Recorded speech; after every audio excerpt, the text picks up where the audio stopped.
Hello everyone, welcome back to my channel. In today's video, I'm going to talk on arrays in Java. So I'm going to discuss what is array, what is need of array, how to create and use arrays in Java. So let's get started. So let me first discuss what is need of array.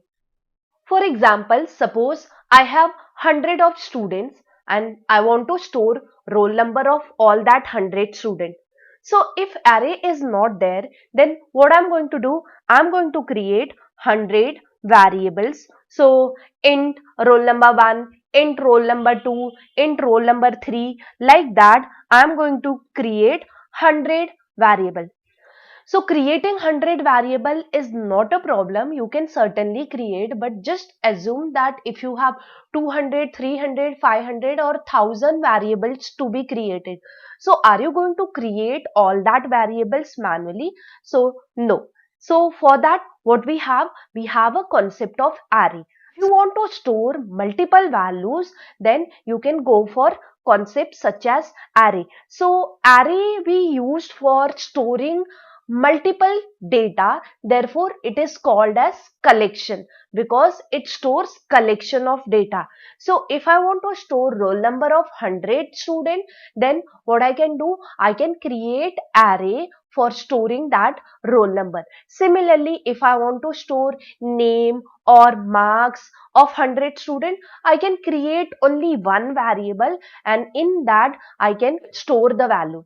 So now suppose I want to store name, marks like that of 100 students, then instead of creating name variable 100 times, what I can do, I can create a single array variable which can store 100 values student. Similarly, if I want to store marks of 100 student, instead of creating 100 marks variable, I can create only one array variable and I can store marks of 100 students. So that is all possible because of array concept.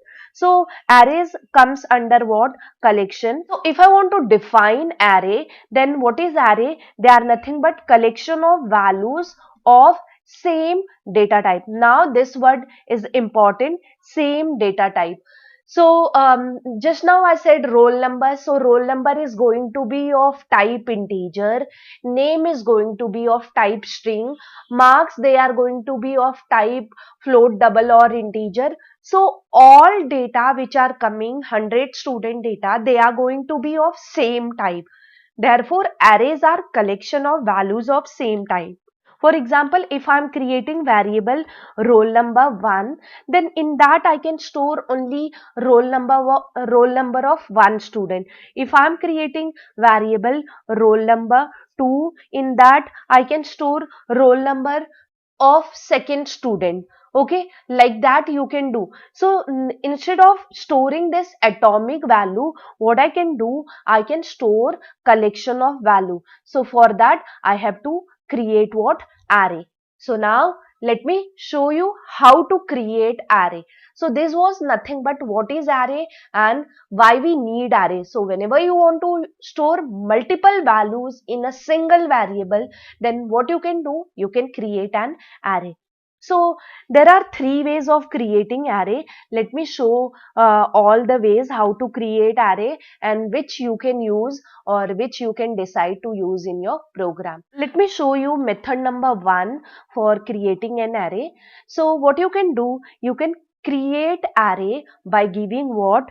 Data type. So data type. After that, you have to use this square bracket and then you need to give what? Your variable name.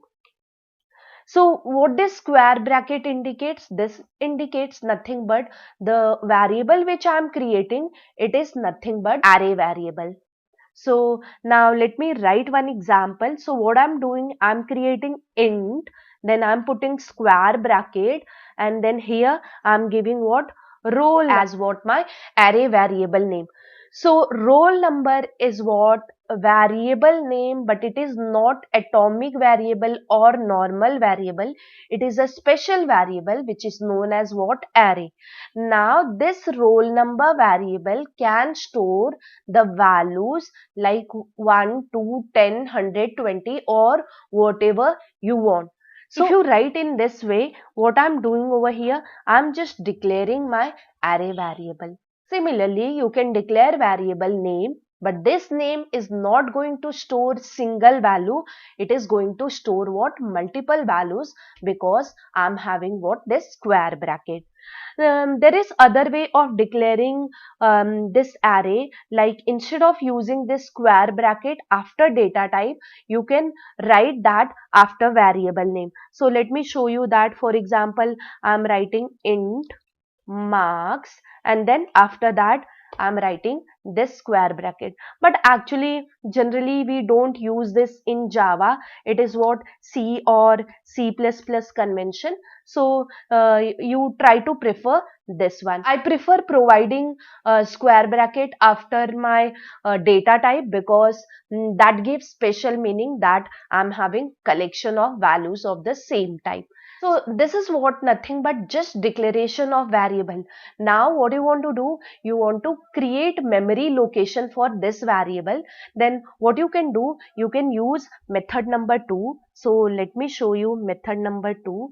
Okay, so let me take another variable string, and then I'm taking email ID. You can see I'm able to use primitive data type as well as reference data type. So arrays are not restricted only to primitive data type. You can use for reference data type also.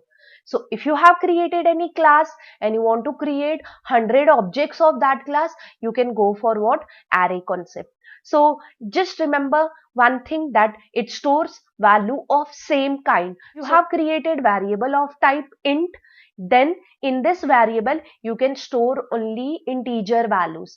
Similarly, if you have created this name variable of type string, then you can store only string values. Okay, so that is what? A same type. So now I have created variable email ID. So this is nothing but only the declaration part. Now what I'm going to do, I'm going to assign memory also. So for that I'm going to write email ID is equal to new. Then what is my data type? My data type is nothing but string, and then I need to pass what? Size. I want to store 100 email ID. So as soon as you write this line, what happens? Size is assigned to your email ID variable. So it can store 100 email ID, and memory is also allocated to this email ID. Remember one more thing in array, that all elements are in contiguous memory. So it will be stored in contiguous memory as integer occupies 4 bytes of space. Assume that first memory address is 1000. So what will be my next memory address? It will be 1004. Then next memory address is going to be 1008, and so on, because array elements are stored in contiguous memory. So here what I have done, I have declared my variable, and here what I'm doing, I'm instantiating my variable. That means I'm assigning memory address to my variable. Now similarly, if I want to do it for roll number, then how I'm going to write? I'm going to write roll number is equal to new. What is data type of roll number? It is nothing but integer. How many values you want to store? You want to store what? 100 values. What will be space occupied by this roll number variable? So I'm having total 100 variable. Each variable occupies what? 4 bytes of space. So I will be having 400 bytes of memory occupied by my roll number variable. Okay, so this was method number 2, where you can declare variable as well as you can instantiate variable also. Another way of doing this declaration as well as instantiation is what? You can write that in single line. So I'm doing that for my name variable. I'm just commenting name from here, and here I'm writing string and then array sign name is equal to new data type, that is string, and then you can specify size. So declaration as well as instantiation has been done in a single line. So this was method number 2. So method number 1 is what? Just declare your variable and then later on you can create or you can instantiate it. Method number 2 is what? Declaration in one line, instantiation in another line. You can reduce this step by writing in a single line. Method number 3 is what? You can use what? Array literals for declaration. So now let me comment this marks and I'll use it over here. What I want to do, I want to create variable as well as I want to assign values to my marks variable. So let me assign few values to my marks variable. So randomly I'm giving any values.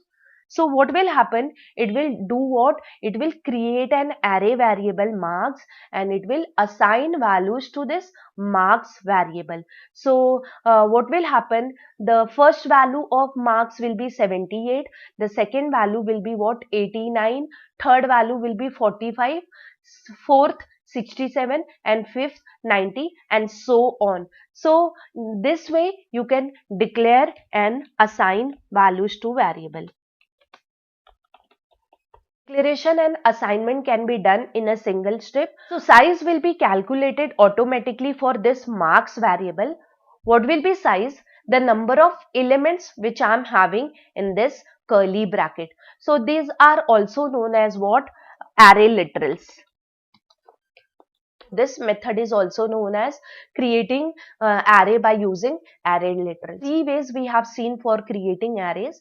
Now let's understand how to access value of array and how to assign values to my array. So whatever value we are having in array, they are called as elements. And if you want to access particular value, you have to use what?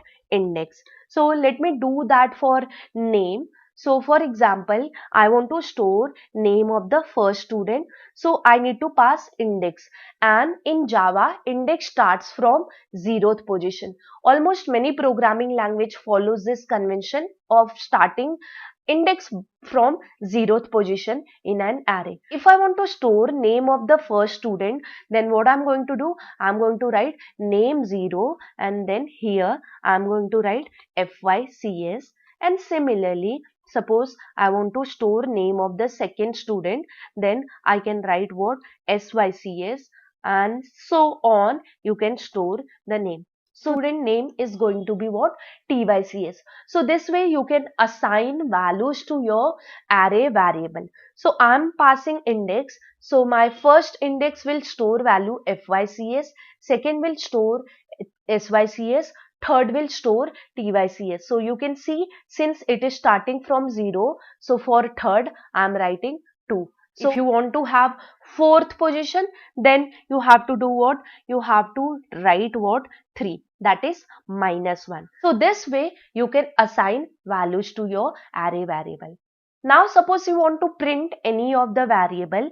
So what you can do? You can just access position. Just now we have done. So for example, I want to print name, and which name I want to print? I want to print second name. So for that, what I have to do? I have to pass 1 because I want to print second name which is at position 1. So in output, what I'm going to get? SYCS, because my position 1 SYCS is stored. You can see I'm getting SYCS in my output. Similarly, you can access any position. So suppose I have stored 4 value. I don't want to write this S out 4 times. So for that, what I can do? I can run one for loop int I equal to, now I have to start from 0 because my index starts from 0, and then I less than 4, which is a static value. What I can do? I can use one field variable known as length. just remember length is not having curly bracket because it is not method, it is a field variable. So I can use length, name dot length, and here I can pass I plus plus. So length gives you what, how many elements you are having in your array. And now instead of writing 1, I can write I here. So what will happen, when I is 0, it will print name 0. Then I will be incremented, it is going to print name 1, name 2, name 3 and name 4. So I will be getting my all names. Now you can see over here I am getting FY, SY, TY, MSc, and for rest of the value I am getting null, because my array is what, array I have given of size 100, and here I am storing only 4 values. So since it is string variable, and in Java by default string they have what, null value if you don't assign any value. So therefore it is showing me what, null values for the remaining position. Okay, so that is what length of elements in your array. I want to change value of my one of the variable. Yes, I can do that. So I can write name 3 is equal to, then in double quotes, MSc 1. So what will happen, this 3 will be overwritten by this value. I'm changing it from length to 4 because I want to get only my 4 values. So I'm writing strictly less than because it starts from 0 and I have to run up to what, 3. It is not printing the value because this for loop I have written after this. So let me change. So you can see it has overridden the value from MSc to MSc bar. One more thing I would like to show you, that if you want to access position beyond this size, then surely you are going to get exception. So let me access position name 101, and then what I'm doing, I'm trying to assign some value. And now let's run this. So you can see I'm getting exception as array index out of bound exception. This exception occurs whenever you try to access array position beyond your length. So here my length is 100 and I am trying to access index position 101. Therefore, I have got the exception as array index out of bound. So if you make it 100, then also you are going to get error. Since my array is starting from 0th position, so the index of last element is going to be what, 99. So that is what, length minus 1. So if you run it now, then you are not going to get error. See, I'm not getting error now. So always remember, index starts from 0 and it goes up to what, length minus 1. So if you have 10 values, so first value index will be 0 and 10th value index will be what, 9. So this is what we are trying to access the value, and here what we are trying to do, we are trying to assign value. So this way you can create arrays by using any of the method and you can assign values. Now suppose you want to print this marks array. So what you can do, you can just use a for loop. So let me copy this line again. And now instead of printing name, what I can do, I can write marks, and here I can use length method. Now let's run and see. Now it has printed values of first array as well as marks array also. So this way you can access the value as well as you can assign values to your variable. This was all about introduction to arrays. So this completes my today's video. In my upcoming video, I'm going to take many topics on my array. So stay tuned to my channel.